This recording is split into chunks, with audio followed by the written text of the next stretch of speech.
All right, here I am. Okay, I want to talk about one meal a day, and I'm going to let loose and not be politically correct.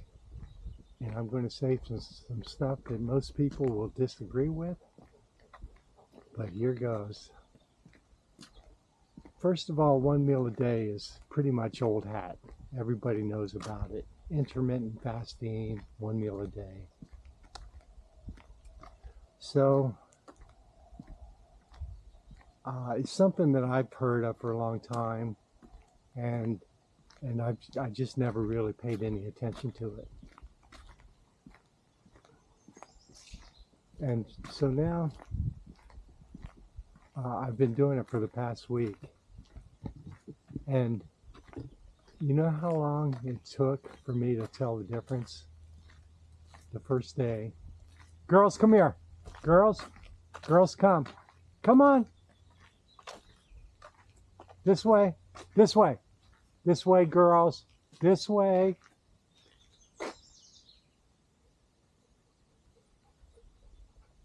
Come on, girls.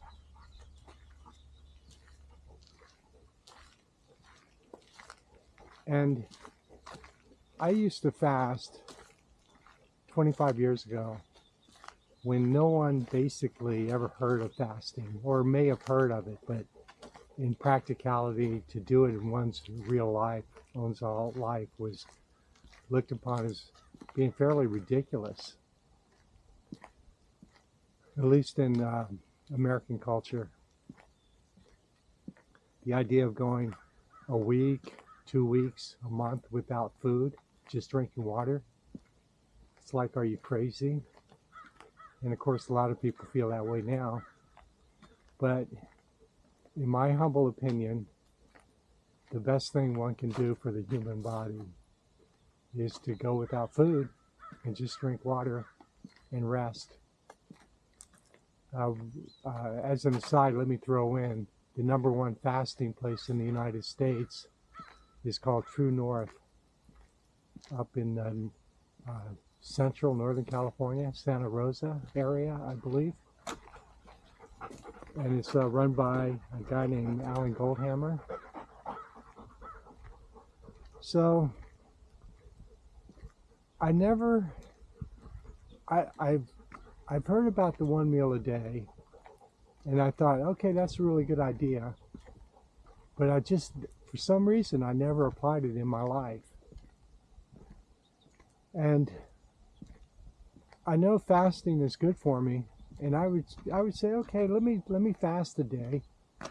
And you know what? Come around noontime, I'm so hungry that I would break the fast, and I kept disappointing myself that I would eat, and I was a failure where I couldn't fast, just for one day. Even at one day fasting, man, my body, I can just tell I feel so good, so good. So I just felt like I kept on setting myself up for failure. And,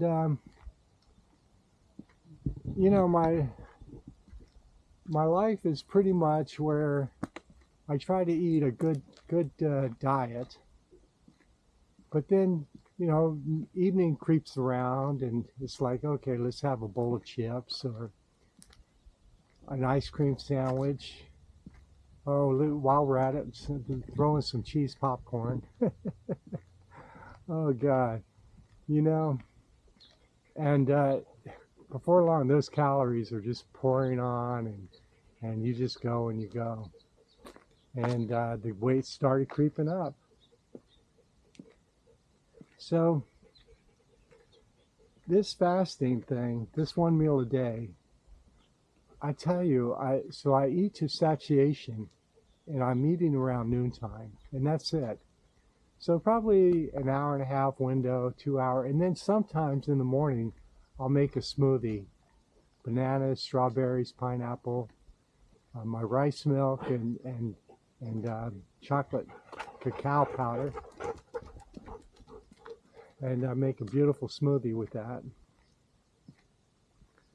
But otherwise, it's just one meal a day. took me one day, and man, I noticed the very first day.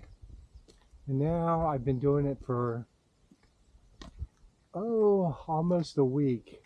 And I didn't really want to do a video yet about the 1 meal a day because I wanted to wait, into the future and put everything together. But now I've been thinking about it, and the reason why I'm doing this video is because I'm so excited about it, and I got so many thoughts about it that I'm like, you know what, I've got to make this video and just have it to look back on.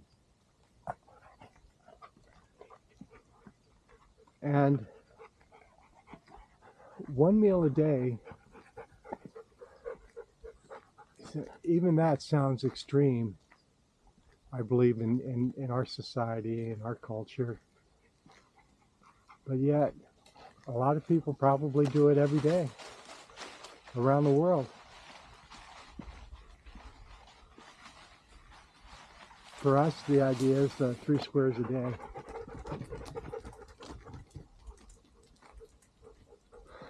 But I'm so excited about this because I can tell my body's already loving this. So you eat within that eating window, and after that, your body gets a chance to digest and do its thing and to work on itself instead of continually trying to digest all this food that I'm taking in all day long. All right, girls, back over here. Girls, come on. Come on. Over here. Donnie, come. Izzy, come. Good girls.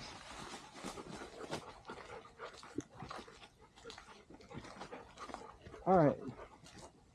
So, I'll be 72 pretty soon. Come here, girls. Girls, you got to come. You got to come. Izzy?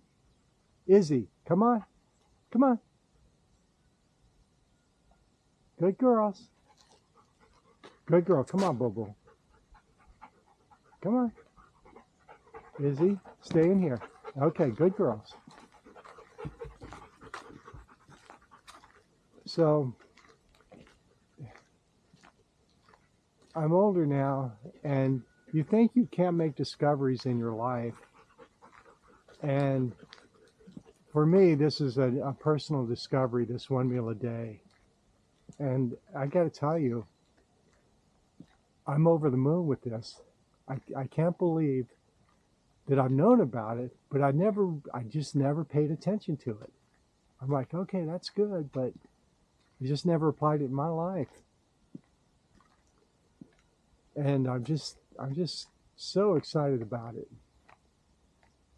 And every day, things just keep getting better. You can't help it. All right. Now, here's where I want to get a little controversial. And that is the idea, what I'm mainly eating are carbohydrates. And a lot of people think carbs, the word is carbs, it's not carbohydrates. But if you think of the word carbohydrates, you're eating carbon and hydrogen and oxygen. Basically carbon and water. So, but the carbohydrates are looked at as being a bad thing. And so in the macronutrient world, everything we eat is of 3 different macronutrients. It's carbohydrates, fat, and protein. So if you're not eating carbohydrates, mainly you're eating fat and protein. And the idea of carbohydrates is people think sugar. When they think sugar, they think white sugar. Well, that is a carbohydrate, and that's glucose, and sugar is glucose. But the carbohydrates, when you eat them in its natural form, say an apple, strawberries, any kind of fruit, you're getting fiber, which 98 to 99% of people here in America don't get enough of. I'm going to repeat that. 98, 99% do not get enough fiber. And so you're getting fiber. Most fruit is mostly water. So you're getting water, antioxidants, phytochemicals. Believe it or not, you're getting protein. You're getting fat. But you're getting all those at the right amount. You're not overloading your system. You're not overloading your kidneys. You're not overloading your liver, and not overloading your digestive system. And the brain, this 3.5-pound organ, it runs on nothing but carbohydrates. And 20% to 25% of the calories you consume goes just to feed that brain. Carbohydrates are not evil. Carbohydrates are your friend. Refined carbohydrates? No, they're not your friend. But whole food carbohydrates? Yep, they're your friend.